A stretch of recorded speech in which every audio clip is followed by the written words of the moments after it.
Viral na naman sa social media ang isang bagong video ng dagang namataan sa NAIA Terminal 3.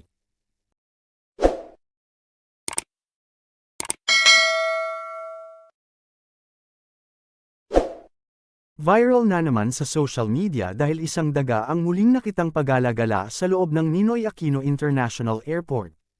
Makikita sa kuhang video na isang mabilis na daga ang dumaan sa maraming tao. Matatandaan na kamakailan lang ay isang daga rin ang naispatan sa loob ng airport. Mga ilang saglit lang ay nasa taas na ito at tila naghahanap ng pagkain.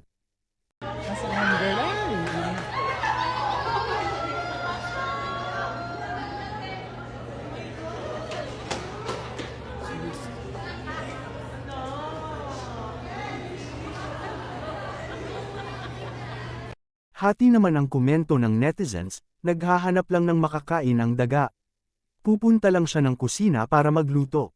Normal day in NAIA na pinagmamalaki ng mayamang Luzon, Maynila. Habang duda naman ang ibang netizens at halata daw na isa itong sabotage. Sabotage too obvious na oy. I think sabotage na yung ginawa sa NAIA. Anong masasabi nyo mga ka-netizens? Yeah!